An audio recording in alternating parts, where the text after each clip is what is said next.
Thank you. Done. Awesome. All right. Well, thank you all for coming. Welcome back to the 2024 Product Leader Summit Virtual Speaker Series. I see a lot of familiar faces. I met a lot of y'all a few weeks back in the Bay Area, but our goal here is we started this earlier in the year to provide a platform for users and speakers across the product leader landscape that aren't usually speaking, and allow them a space to start speaking and building a broader community and building much better connections amongst ourselves. And we've continued to see that after PLS. We've had continued conversations with a bunch of folks, at least I have, and I've seen that continued through. The goal of this series is to bring speakers to the forefront of us and then give us an opportunity to learn from each other and continue to make better connections. So our mission here is really simple. We want to foster the next generation of product leader speakers, facilitate deeper connections and learning amongst product leaders. So you'll hopefully see that here today. And we love feedback around it. So we'll continue to plug that so we can get better at this. But without much to around, so we'll do a quick introduction here, and then I'll hand it off to Yue to speak about our topic for today. We'll have 10 minutes or so for around Q&A for Yue. If we've got a ton of questions, we can certainly flex and extend that time. And then towards the end, we do want to leave space for us to do small group networking and close out the session here. So with that said, let Yue take over here. Thank you so much. Let's get started. All right, we're here. My talk is going to be about superpowers. Slideshow. There we go. All right. Hi, everyone. My name is Yue. I'm currently a leadership coach full-time. Prior to this, I was the Chief Product and Technology Officer at Fuzzy Pet Health, which is a Series C growth stage startup. Before that, I was a PM lead at Meta and Instagram. I was an early PM at Thumbtack and started my career out at McKinsey. So I have seen a lot of different stage companies, a lot of different types of work environments. And this is where my passion for this idea of superpowers and strength-based growth really comes in for leaders. You can find me at my website, yuezhao.coach. You can also find me on LinkedIn. It's just Yue Zhao.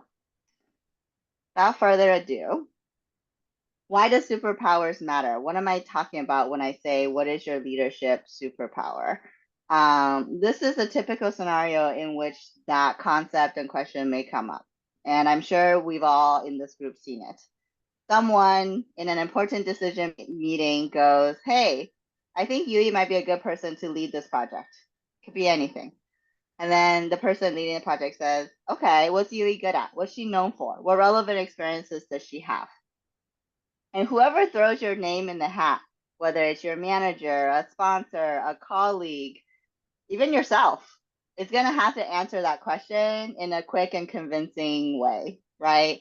And if it's not yourself, there's something that that person is going to say. They're not going to leave it blank like I did on the slide. They're going to say something about what they think you're good at and why they volunteered you for the project. And more often than not, as you get into more executive leadership positions, you want that question to be answered in the way that you would prefer it to be answered. And you want to be volunteer for the projects that you want to get more exposure to or experiences in. And so this is where knowing what your superpower is and really focusing in on your strengths can help accelerate your growth and your career. So there's really two sides to this. First, it's about defining a personal brand. We've all kind of heard this before. It makes me cringe a little bit every time I say it, but it is important. It is important in the sense that you have a brand. Like your brand is basically just what do other people think of when they think of you. So when you guys think of Yue, so those of you who have heard me talk or seen some of my writing or are just hearing me talk for the first time now, you have an impression already. You think something about me. That is my brand now. That is my brand out in the wild. Ideally, that brand is articulation of your superpower when it comes to things related to your work in your workplace. It also becomes a very, very quick elevator pitch that you can use whenever you introduce yourself, whenever you talk to someone about what it is that you do, rather than just like, here's my title, here's my role. You can actually add on to it with like, here's the things I enjoy doing, or here are the things that I'm particularly fond of doing. You don't have to put it as like, here are the things I'm good at, because that sounds a little bit snobby, but you can always position it as like, here are the things that I'm good at, or here's the types of projects that I love working on. And lastly, as I mentioned, like you have a brand, whether you control it or not, it's what people say about you in the workplace. And this entire conversation and talk is about what you want that to be and how you actually control what that is. The second reason that strength-based growth and superpowers and leaning into it is important is that it helps you do more with less. It helps you deliver more impact without having to work a lot harder. Because more often than not, you are more efficient when doing work that aligns with your superpowers than work that doesn't. And because you're more efficient than your peers, you're able to get it done faster. So let's say the output is exactly the same. Let's say it's about making this presentation, right? The output is this presentation. But if your superpower happens to be making presentations, you're going to get it done a lot faster. And that might even be higher quality than for someone whose superpower is not making presentations. And so it's about leaning into your competitive advantage, to use economics terms, such that you can essentially drive more impact and increase your capacity to have impact without having to work more hours and to avoid burnout. It also really helps increase your capacity in the sense that it creates focus. It gives you a reason to say no to things. It gives you a reason to say, these are the projects, priorities, work that I'm going to focus on. It brings clarity to what it is that you do, because then by allowing you to say no to all the other little things that you could do that maybe you want to say yes to, that you could always take on, but doesn't align with where your strength is and how you want to grow as a leader. And so, as I mentioned, personal branding, I think sometimes has a bad reputation, but whether you want to invest in it or not, you have one already. So building a personal brand is not about creating something from scratch. It's actually about changing a current narrative. A lot of people are like, oh, I don't have one, let me create one. That's actually the wrong way to think about it. You already have one. The question is, how are you going to change it? How are you going to iterate on it? And it doesn't have to be one thing throughout all of time, right? It doesn't have to be like, hey, I created something today and therefore I'm stuck with it for the next 10 years. No, it can evolve and change based on what you're doing. So as you'll see, my superpower when I was a product executive and leader is going to be pretty different from my current superpower as a coach, or if I step into more of an instructor role. And so your personal superpower can evolve over time, but the underlying set of strengths may stay relatively constant. The second thing to know is that sometimes as we are trying to step into more leadership roles and take on bigger scopes, we say yes to everything. I've made this mistake before in my career as well, where I just say yes to whatever comes my way. I'm like, yes, I can do that. Yes, I can do that. Yes, I'll take on more. I'll help with whatever ask or thing that it seems like the organization or the team needed. But in reality, less is more, and narrowing down on which projects you take on, which direction you grow in, will help reinforce a common narrative. Because what happens is when you're the person that can do a little bit of everything, no one really knows where to put you. And so it's actually easier to say, I am really good at this one thing, or maybe two things, and be able to do that really, really well, and then reinforce that with your branding and how others talk about you and how you talk about yourself, such that you create a really positive loop of, I do amazing work for this type of work. There's a lot of people who say that and sort of promote that within the organization. I promote that within an organization. I get more of the same type of work, but with maybe bigger scope. And then that keeps going in a very positive cycle to help expand and grow your leadership. All right, so the first question that probably comes up, if you don't already know this, is like, how do I know what my superpower might be? what is my unique competitive advantage or edge when it comes to leadership? There's a few ways of thinking about it. The first is, what are you naturally good at? What do you enjoy doing? What's your favorite part of the job that you look forward to? And then in contrast, what's a part of the job that you don't look forward to? For some people, they actually do it by subtraction. They say, this is what I don't like. And that comes easier than what do I like? So that's one dimension to think about. The second dimension is, what do others ask you to help them with? So whether it's your teammates or colleagues, managers, people in other functions on other teams, what do they come to you and ask for help with? What do other people tend to say about you when they introduce you to other people? This is another way of thinking through, okay, what is my current brand and how am I being perceived? And what do others think? Hey, Yui is really good at this. I should maybe ask her to help me with this. You might not even think you're good at it, but others perceive you as someone who's really good at it. So it's another dimension to consider. And then the third is just asking, like, what do you go ask your managers, your peers, your coach, your mentors, your friends, relevant to the workplace? What do they think you do better than others? It's a slightly different question than what am I good at? So if you go ask your manager or your leaders, like, what am I good at? You might actually get a different answer than if you ask them, what do I do better than others? Because one is about relative advantage and the other is more about absolute advantage. And so here, I think when it comes to superpowers, it's about that relative advantage. It's about the, like, I do this better than many others. I'm not the only person who can do it. Other people can do it too. I may not even be the best at it, but I tend to do this better than most other people. And that's kind of the rule of thumb that you want to look for when thinking about, okay, which direction do I want to grow in? And do I want to be more effective at? The last thing to think about is more of a bottom-up approach, which is taking a bunch of leadership traits. If you just Google leadership traits, they will get Google lists of like 20 of them. So I don't list them all here, but take a list of leadership traits and put them into buckets for yourself. Buckets of, I believe this is a strength of mine, versus I am good but not great at this. You can also have a bucket of like, hey, I'm not good at this at all, but I find that to be relatively rare. So what I want you to try to distinguish is actually between I'm good at this but not great, or I'm good at this but other people are also good at it to the same extent. That's one bucket.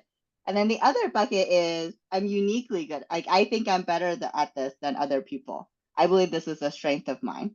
I believe that people will come to me because I have this particular trait that is very strong. Whether it's innately who you are, it could be something you do that you actually love, and it could be something I do you're like, I actually don't really like that, but people tend to come to me for this.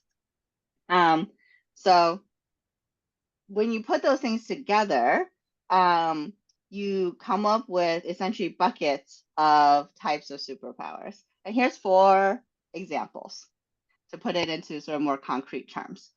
First is a team builder. A team builder is somebody who's really, really good at figuring out what are the strengths of the people on their team and how do I balance those different strengths to create a 1 + 1 = 3 amazing, amazing team.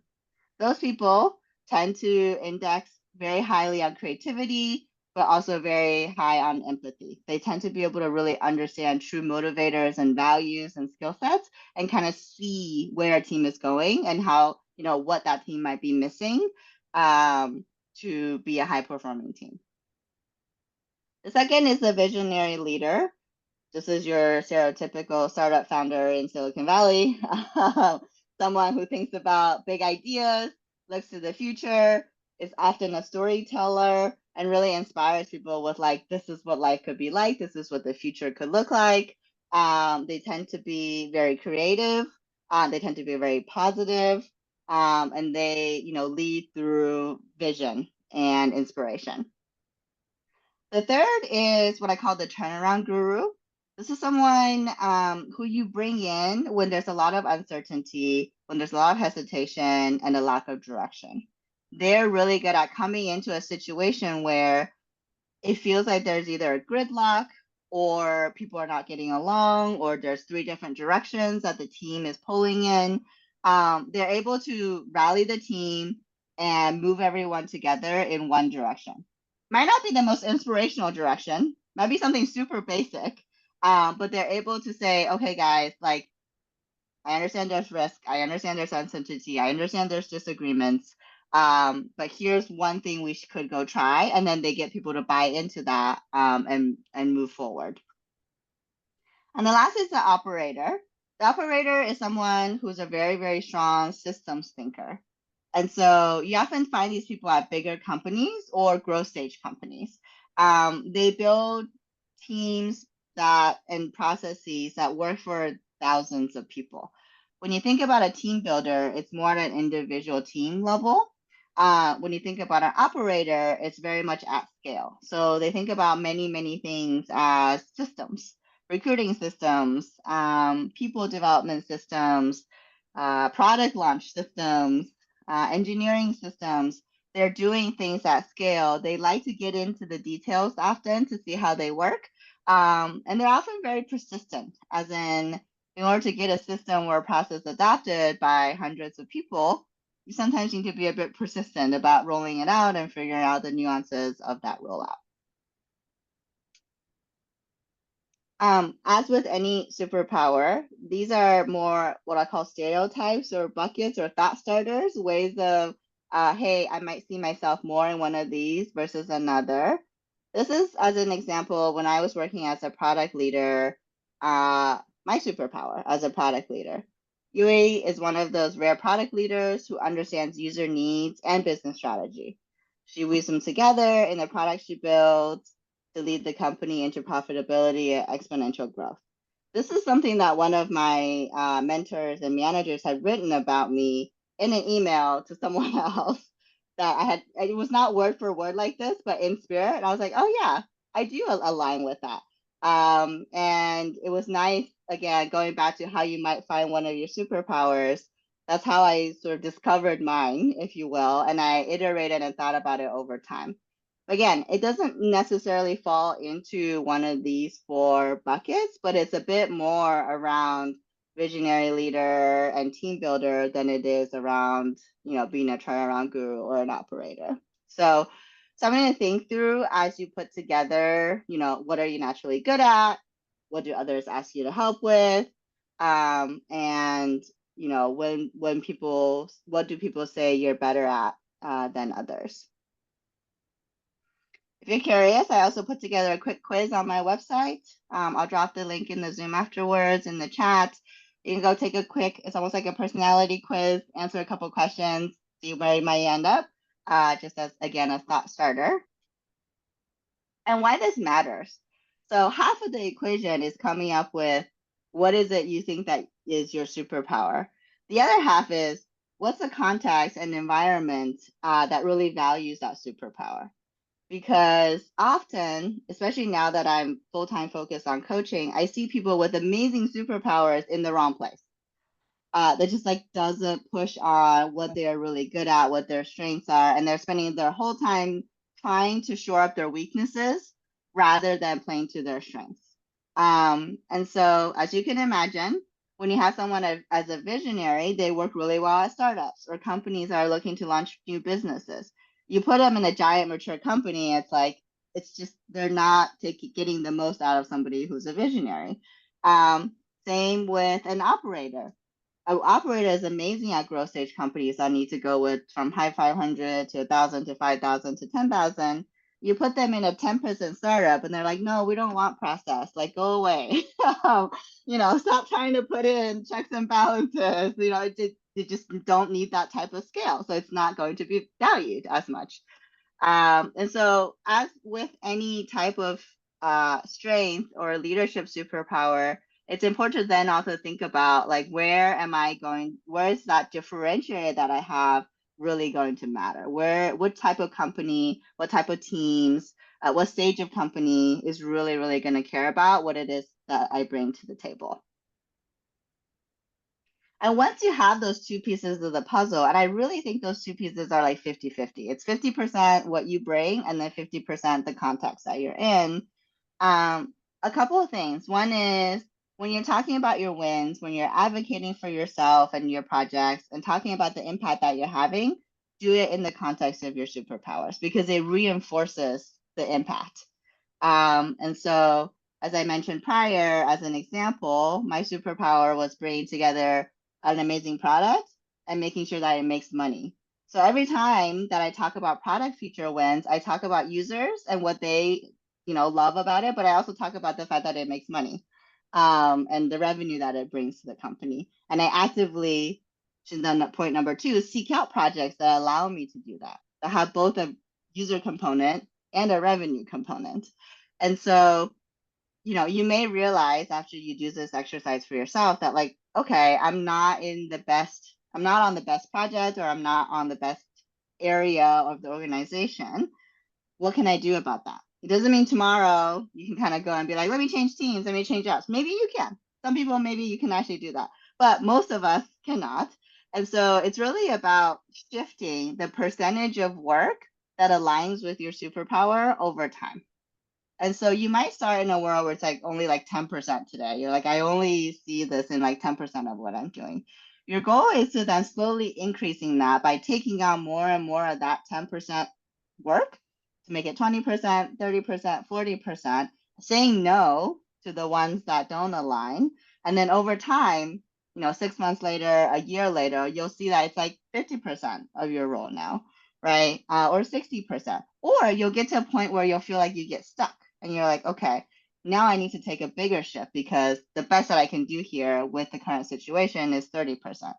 But that's where number two is important, is that you have to actually try. A lot of people, I think, don't actually proactively, intentionally try to make that change because they don't necessarily know what direction they're going in. And so once you have the direction based on your superpower, making it an intentional process to shift the work that you're doing, to delegate what's not within your superpower, to say no to what's not within your superpower, and then to make what's within it a bigger percentage of what you do day to day. Last but not least, again, reinforcing all of this, not just doing the work, but talking about it. So promoting your brand with content, writing and talking about what it is that you do and how you get it done is an important part of this process. And I find that writing is one of the more scalable ways to do this when you're busy at work and you have 6 other things that you need to do. And so, as an example, I had a client who was a great team builder. This person I encouraged to get more involved in recruiting. And this person ended up writing a lot of their recruiting content and processes around how to build great teams. What do you look for? How do you put things together? How do you level different teams? How do you figure out what types of characteristics you need on a team against a particular challenge or project? And that scaled that person within the organization to make them known as somebody who's really good at figuring out, hey, what type of person do I need to bring onto a project? And she was often tapped to go into other teams to be like, hey, what's not working? What type of person do I need to bring on? Can you be one of the interviewers in my interview panel? So it's important to find ways that may not be within your day-to-day work, to talk about what it is that is your superpower. And that is it. To Q&A. Awesome. Thanks, Yui. I've got the questions here, but I think most of the folks are still here. Does anyone want to pop up and ask a question live here? I think Lita, I think you're the first one to post a question there, if you're still around. Yeah, I'm here. I guess you kind of answered it, you guys, so thank you. But I was curious, you ideally want to associate yourself with just one superpower, right? But I feel like my superpower is clear, but then it doesn't necessarily align. So for example, it's the turnaround one, but I don't love the, M&A stage. So it's like, can you pick and choose just to make it your own, or you think it's helpful to try to have the ideal environment? So maybe it's really secretly not my superpower to be the turnaround person. So a great question. So I think at a high level, it's basically what happens when the thing that I think I'm good at doesn't necessarily align with what I enjoy or, you know, what direction I want to go in. I get a version of this question a lot from specifically product leaders in Silicon Valley who are like, I'm not a visionary, but I want to be a Silicon Valley CEO. Like, what do I do? Right? Because it's not quote unquote necessarily aligned. So there's a few things. One is when you say, you know, you resonate with more of the turnaround, you know, fix it type of person. I would think about what some of the underlying strengths to that might be. So you might be really good at bringing people together when they are disagreeing on something. You might actually be really good at setting strategy based on figuring out a set of user problems. And then I might overly index on a component of that to try to see if you can shift it to one of the other archetypes that maybe better fits like your quote unquote ideal role. So that's one direction you could go. You say, maybe I over index on either team building or I over index on taking a problem and being able to come up with an amazing strategy and driving that strategy forward. And then I sort of shore up my visionary side to combine visionary with the strategy to be, you know, more of a, you know, visionary leader at a company. So you can take the path of shifting your own superpower.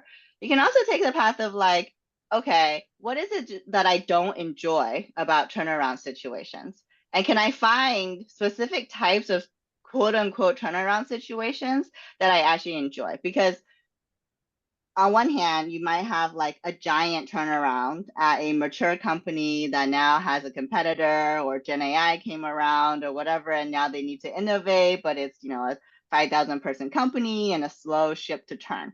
That's a very different turnaround situation from, let's say, a startup trying to find product market fit and they didn't do it the first time and they didn't do it the second time. Now they really need to figure out the third time before they run out of funding. Like, that work environment is going to be really, really different. And so it may be that there is a version of turnaround that you actually really, really enjoy. You just have to get a little more creative about what that might look like. I had another client of mine who also fell into the sort of fix it guru turnaround situation, who realized that she just loves fixing teams. And so what she does is she just goes around and like fixes teams. So it's not even at the company level. It's just like a team doesn't get along. She kind of jumps in, like gets them to like have a new set of values, collaboration styles, processes, whatever it is. Maybe you know, adds or subtracts a team member, and then she moves on to the next team.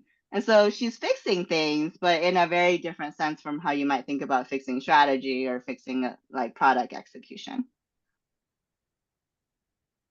Thank you. That's really helpful. Yeah, I think it's sometimes, you know, we're rewarded for behaviors that we're good at, but it doesn't feel like the best environment. So I love the shift in perspective there.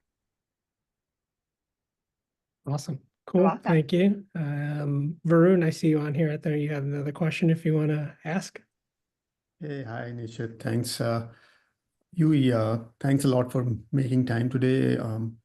This is one of the topics I really, really care about, and I associate it with one being self-aware about their, you know, weaknesses and strengths. I'd love to know from you if you have any recommendations in terms of books or blogs or folks whom we can follow to dig deep into this topic so that we continue to sort of keep it at the top of the mind. Yeah. Nikhil Singhal writes a good blog post on this. I think he shared it on Lenny's once. I can share it around with the group later in the overall Slack as well. I think if you Google strength-based growth, I think this is in that general sort of theme of leadership. And so there's a lot of books out there that frame it more as like strength-based growth. So I think that's another avenue to look into.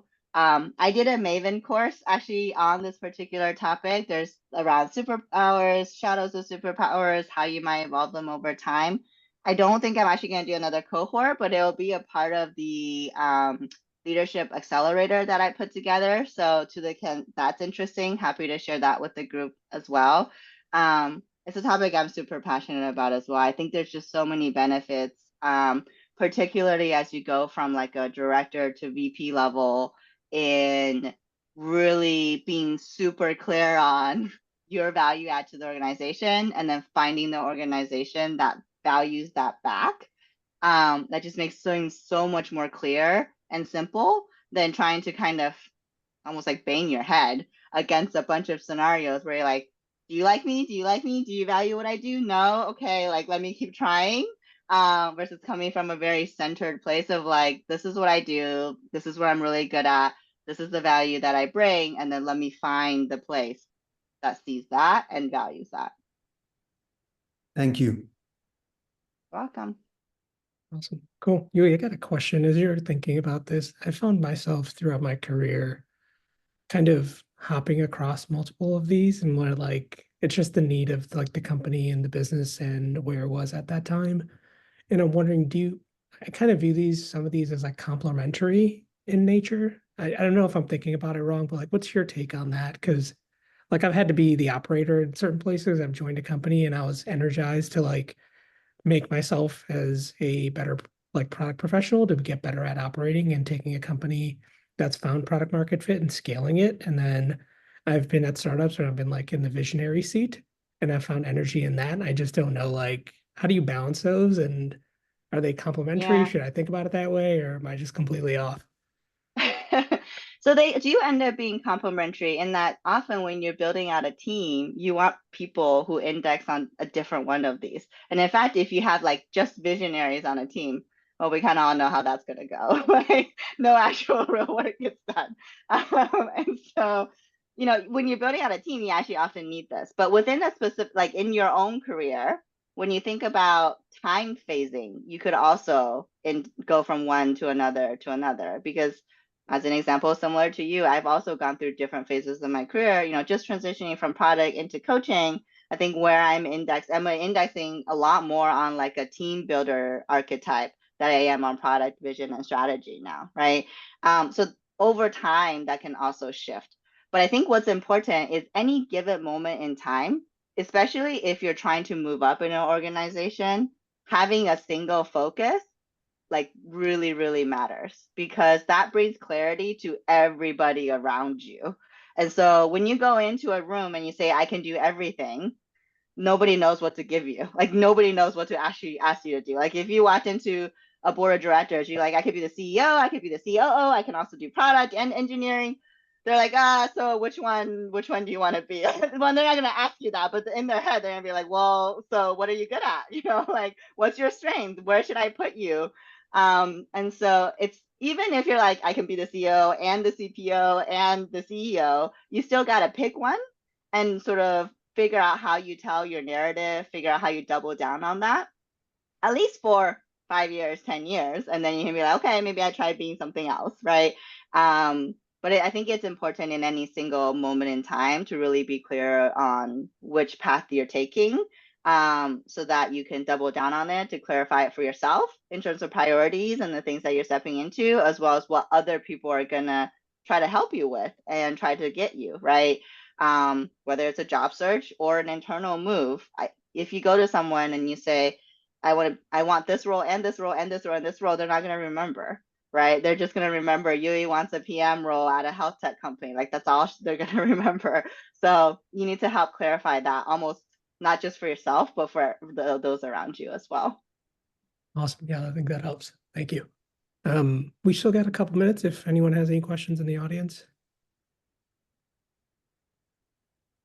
Yeah, I have one.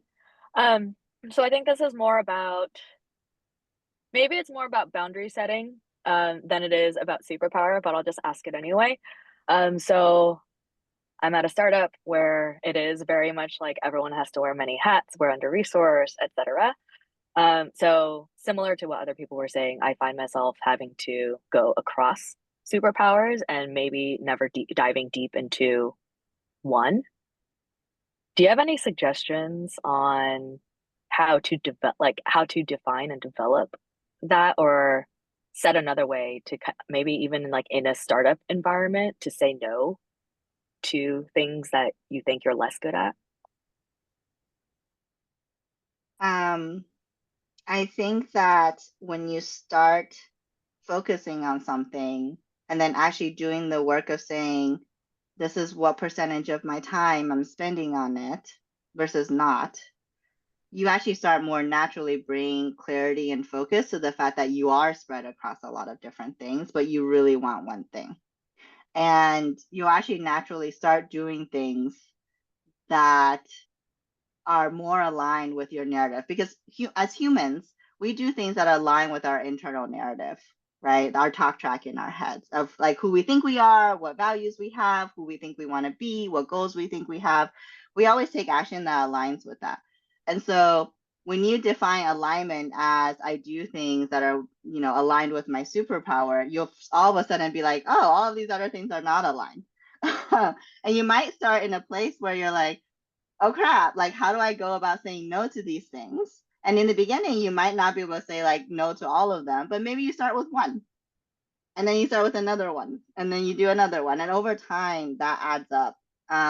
It's about actually having that incongruence in your head in the beginning and then slowly sorting through that incongruence until it becomes more and more aligned. And in a startup environment, I think often the talk track in our heads that drives us to not say no is like think like an owner sort of value that a lot of startups have. That's like take on everything, right? So then it becomes a question of prioritization. Sometimes you're putting your career and your growth above the business. And sometimes you're putting the business and the startup priorities above your own. So it depends a little bit, I think, also on the stage of the company, right? Like, are you about to run out of money and you really got to hit your next set of goals and like, to raise your next round of funding? If so, I would put the company goals kind of above your own career goals. If the company is doing well and you've got some runway and you've got some room to go, then I would start putting your own career maybe a little bit higher on the list and then start trying to say no and delegate and do less of the things that don't align. So I do think it's a balance, especially in a more startup environment. And often I would say generically, stereotypically, you get less career development of your own at a startup because you are always like trying to prioritize what the startup needs first. It's generally speaking a less welcoming place for like growing yourself. And often this is why they also end up hiring in senior leaders, because they're like, well, we don't have time to grow our own leaders, so like let's hire people in, for better or worse. Awesome. Cool. Thank you, Yue. I think with that said, I want to thank you for making the time here. If there are any other questions, I see we've got about 20 people left here, and I want to give folks a chance to network so we can go out into those breakout sessions. I'll create those. I'll do a quick final plug here sorry, I can't even find it, but our NPS survey is in the chat. Please do take the time to fill that out. It should take 60 seconds or less. This is how we come up with the topics of what to speak about next and how to actually make this series better. So thank you again, Yue, for making the time. And I will get our breakouts started.